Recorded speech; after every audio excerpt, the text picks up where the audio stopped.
ஃபர்தான தொழுகைக்கு பின்னால் அடுத்த ஃபர்து ஹலாலான சம்பாத்தியம். நம்முடைய உம்மத்துமார்களுக்கு அதுதான் நிலைமை. ஸல்லல்லாஹு அலைஹி வஸல்லம் அவர்கள் நம்முடைய உம்மத்தை வஸதா பைனல் இஃப்ராத்தி வத் தஃப்ரீத்தி, அளவு கடந்ததும் இல்லை, மிக ஆக கீழானதும் இல்லை, நடுத்தரமான சமுதாயம். அதனால்தான் சஹாபாக்கள் உழைக்கக்கூடியவர்களாக வியாபாரிகளாக இருந்தார்கள், மார்க்கத்திலே உண்டான கடமைகளையும் செய்தார்கள்.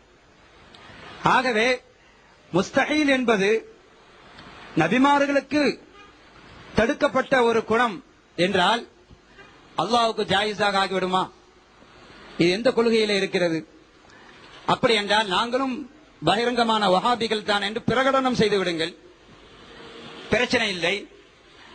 அல்லது இது எங்களுடைய தலைவர்கள் மீது இட்டுக்கட்டப்பட்ட செய்திகள் என்று உங்களுடைய ஹெட் ஆபீஸ் டெல்லியில இருக்கக்கூடிய மர்கஸின் மூலமாகவோ அல்லது தேவபந்து மதரசாவினுடைய பத்வா குழுவின் மூலமாகவோ அல்லது ஒவ்வொரு ஊரிலே இருக்கக்கூடிய அந்த மர்கஸின் மூலமாக பிரகடனம் செய்யுங்கள், இது எல்லாம் எங்களுடைய தலைவர்கள் மீது இட்டுக்கட்டப்பட்டவை, இவைகளுக்கும் எங்களுக்கும் எந்த விதத்திலும் சம்பந்தம் இல்லை என்று சொல்லுங்கள், நாம் விட்டுவிடலாம். நமது ஊரிலே 1992 என்று நினைக்கிறேன் ஒரு உலமாக்களுக்கு மத்தியில் ஒரு ஒன்று கூடுதல் ஒன்று நடைபெற்றது. இதே இந்த காயல்மா நகரத்தில் இந்த இளைஞர் ஐக்கிய முன்னணி செய்த மாபெரும் சாதனைகள் ஒன்றுதான் எல்லா பாங்குகளையும் ஒன்றாக கொண்டு வந்தது. பெரிய ஃபித்னாக்கள் நமது பள்ளியில் தான் நடைபெற்றது. அங்கு ஒரு பள்ளியிலே பாங்கு சொல்லப்படுகிறது, இங்கு ஒரு மனிதர் நோன்பை திறந்து விட்டார். நமது பள்ளியில் பாங்கு சொல்லவில்லை, பிரச்சனை ஏற்பட்டது. என்ன என்று கேட்கும் போது அங்கு பாங்கு சொல்லப்படுகிறது, அதுவும் பாங்கு தானே என்று சொன்னார். யாரும் எதுவுமே செய்ய முடியவில்லை. பெரும்பெரும் தலைவர்களும் முக்கியஸ்தர்களும் இருந்தார்கள். இது இப்படியே ஃபித்னாவாக சென்று கொண்டிருக்கிறது. இந்த பாங்கை ஒரே நேரத்தில் அது எது சரி எது பிழை என்பதை முடிவு செய்ய வேண்டும் என்று இந்த இளைஞர் ஐக்கிய முன்னணி அதற்கான பாரிய முயற்சிகளை எடுத்து 2 ஜாவியா மஹதரா அரபிக் கலாசாலையினுடைய நிர்வாகிகளை உலமாக்களையும் அணுகி கடுமையான முயற்சிக்கு மத்தியில் மஜ்லிஸுல் புகாரி ஷரீஃப் சபையில் வைத்து பெரும் உலமாக்கள் எல்லாம் அத்தனை உலமாக்களும் அங்கு சமூகம் அளித்து பல்வேறு வாக்குவாதங்களுக்கு மத்தியில் கடைசியில் அல்ஹம்துலில்லாஹ் இன்று எல்லா பள்ளியிலும் ஒரே நேரத்தில் பாங்கு அந்த சாதனைகளை செய்து காட்டியது. அதே போன்று அந்த 98 என்று நினைக்கிறேன் சிலர்கள் ஜாவியா மஹதராவுக்கும் சென்றார்கள், கிழக்கு பாதைக்கும் வந்தார்கள். அவர்கள் என்ன சொன்னார்கள்? நமது ஊரிலே தப்லீக் என்ற ஒரு பிரச்சனை ஒன்று இருக்கிறது, சிலர்கள் கூடாது என்கிறார்கள், அவர்களை முஷ்ரிக்கீன்கள் காபிர்கள் என்று சொல்கின்றார்கள். அப்படி என்றால் அவர்களோடு நாம் சம்பந்தம் வைப்பதில் பெரும் சிக்கல்கள் தோன்றுகின்றது.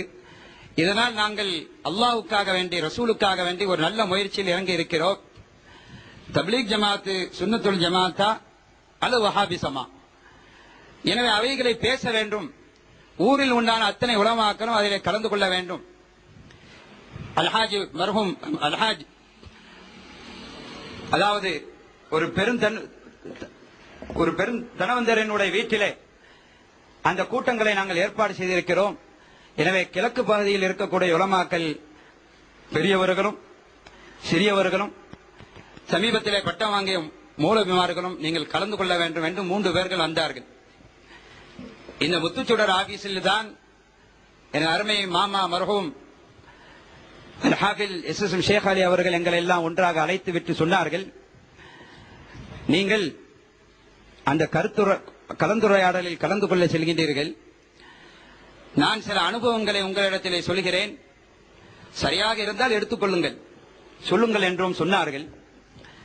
அதாவது இந்த கூட்டம் தப்லீக் ஜமாத்து சரியானதா பிழையானதா, சுன்னத்துல் ஜமாத்து கொள்கைக்கு சார்பானதா அல்லது வஹாபிசமா, இவைகளை பேச வேண்டும் என்ற நோக்கம் நல்ல நோக்கம்தான். நீங்களும் அதிலே கலந்து செல்ல இருக்கின்றீர்கள், உங்களுக்கு நான் ஒரு கருத்தை முன்வைக்கிறேன், அதை நீங்கள் செவிவிடுங்கள் என்று சொன்னார்கள்.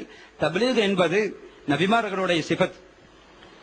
நபி ஆதம் அலைஹிஸ்ஸலாத்து வஸலாம் அவருடைய காலத்தில் இருந்து எங்கள் நாயகம் ரசூலுல்லாஹி ஸல்லல்லாஹு அலைஹி வஸல்லம் அவருடைய காலம் வரை, அதுக்கு பின்னால் தாபீன்கள், சஹாபாக்கள், தாபீன்கள், தபா தாபீன்கள், இமாம்கள், முஃபஸ்ஸிரீன்கள், உலமாக்கள், ஒலிமார்கள், மதுஹபுகள் வாயிலாக தரீகாவின் மூலமாக சாலிஹான உலமாக்களின் மூலமாக இன்று வரை இப்போது நாம் செய்து கொண்டிருக்க இந்த காரியம் வரை நல்ல விஷயத்தை அடுத்தவர்களுக்கு எடுத்துரைப்பது, கலந்துரையாடுவது, ஒருவருக்கு ஒருவர் உதவி செய்வது என்ற அடிப்படையில், எத்தி வைப்பது என்ற அடிப்படையில் அதுதான் தப்லீக் என்றால் அதிலே விவாதம் இல்லை, அவர் சொல்லக்கூடிய வார்த்தை. ஆனால் அதே நேரத்தில் டெல்லியை தலைமையாக வைத்துக் கொண்டு இஸ்மாயில் இல்யாஸ் காந்தலவி என்பவர் ஆரம்பித்த அந்த ஜமாஅத் தப்லீகியா என்று சொல்லக்கூடிய அந்த இயக்கம்தான், அதுதான் தப்லீக்.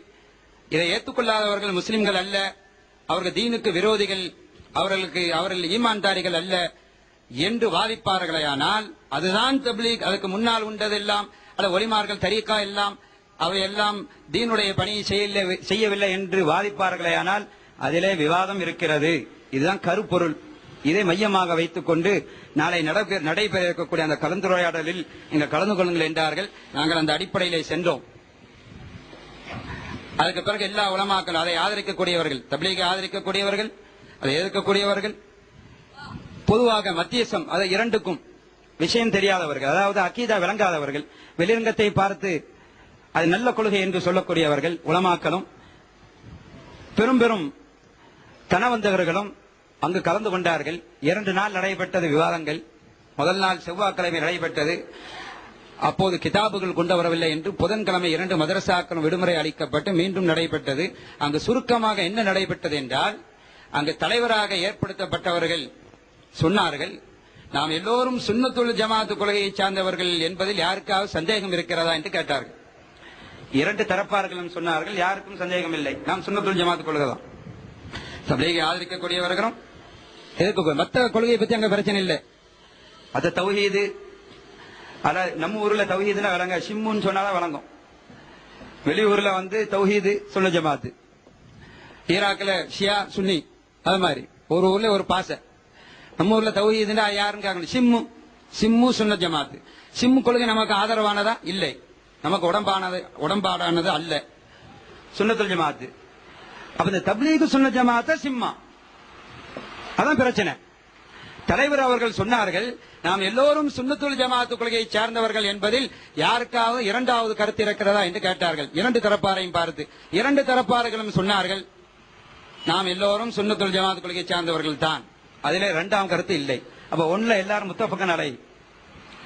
தலைவர் அடுத்த கேள்வியை சொன்னார்கள், முஹம்மது இப்னு அப்துல் வஹாப் நஜிதி அவன் பால்லு வழிகட்டவன், முதில்லு வழி கெடுக்கக்கூடியவன் என்று நம்முடைய சுன்னத்துல் ஜமாஅத் உலமாக்கள் எல்லாம், குறிப்பாக இமாம் மக்கா முஃப்தி ஷேக் ஜெய்னி தஹலானி ரஹ்மத்துல்லாஹி அலைஹி அவர்களும் தங்களுடைய துரரு சனியா என்ற அந்த கிரந்தத்திலேயும் அல் ஃபஜ்ரு சாதிக் போன்ற பல்வேறு கிரந்தங்களிலேயும் இந்த அப்துல் வஹாப் நஜிதி வழிகட்டவன் வழி கெடுக்கக்கூடியவன் என்று சொல்லியிருக்கிறார்களே, நாம் எல்லோரும் சுன்னத்துல் ஜமாஅத் என்று ஏற்றுக்கொண்டோமே, அப்துல் வஹாப் நஜிதியை பற்றி யாருக்காவது 2வது கருத்து இருக்கிறதா என்று கேட்டார்கள். 2 தரப்பார்களும் இல்லை, அவன் வழிகட்டவன் வழி கெடுக்கக்கூடியவன். அதான் இத்திஃபாக் முத்தஃபக் அலை. 3வது கேள்வி, சுன்னத்துல் ஜமாஅத் சேர்ந்த கொள்கையை சேர்ந்த நாம் எல்லோரும் அப்துல் வஹாப் நஜிதி வழிகட்டவன் வழிகெடுக்கக்கூடியவன் என்ற அகீதாவை உறுதியாக எல்லோரும் ஒட்டுமொத்த கொள்கையில் இருக்கக்கூடிய நாம், இந்த அப்துல் வஹாப் நஜிதினுடைய கொள்கையாகிய வஹாபிசம், அகாயிதுல் வஹாபியா, சுன்னத்துல் ஜமாஅத்துக்கு மாற்றமான அந்த கொலைகாரன் கொலை செய்தானே, அந்த கொலைகார கொள்கைகளை, அந்த வஹாபிசத்தை, அது நல்லது என்று யாருக்காவது 2ஆம் கருத்து இருக்கிறதா அல்லது கெட்டதா சொல்லுங்கள்.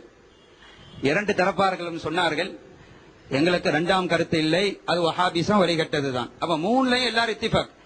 தப்லீகை எதிர்க்கக்கூடிய உலமாக்கள் அங்கே இருக்கிறார்கள். அதில் சுன்னத்துல் ஜமாஅத் கொள்கையின் சார்பாக கலந்து கொண்டவன் அந்த உலமாக்கள் நானும் ஒருவன். ஆகவே அதுக்கு ஆதாரம் தேவையில்லை. எனவே எல்லோரும் ஏற்றுக்கொண்டோம், எல்லோரும் சுன்னத்துல் ஜமாஅத் கொள்கையை சார்ந்தவர்கள், ரைட். எல்லோரும் அப்துல் வஹாப் நஜிதி வழிகட்டவன் வழிகெடுப்பவன், அதிலும் ரைட் தான். அவனால் ஆரம்பிக்கப்பட்ட வஹாபிசம் சுன்னத் ஜமாஅத் கொள்கைக்கு மாற்றமானது என்பதை எல்லோரும் ஏற்றுக்கொண்டார்கள். அப்ப இதுல எல்லாரும் முத்தஃபக்கன் அலை. அடுத்து இதுதான் விஷயமே இருக்கு. தலைவர் அவர்கள் சொன்னார்கள் கூட்டத்தில், 2 தரப்பார்களிலும் ஏகமனதாக தேர்ந்தெடுத்து நீங்கள் தான் இதுக்கு நடத்துனராக சபாநாயகராக இருக்க வேண்டும் என்று சொல்லி அந்த அடிப்படையில் அந்த கூட்டத்தை நடத்தியவர்கள் சொன்னார்கள். அப்படி என்றால் இந்த வஹாபி இசத்தை உருவாக்கி அப்துல் வஹாப் நஜிதியை ஒரு இயக்கத்தின் தலைவர் நல்லவர் என்று சொன்னால் அவரை பற்றிய உங்களுடைய அபிப்பிராயம் என்ன இதான் முக்கியமான கருப்பொருள். கிளைமாக்ஸ்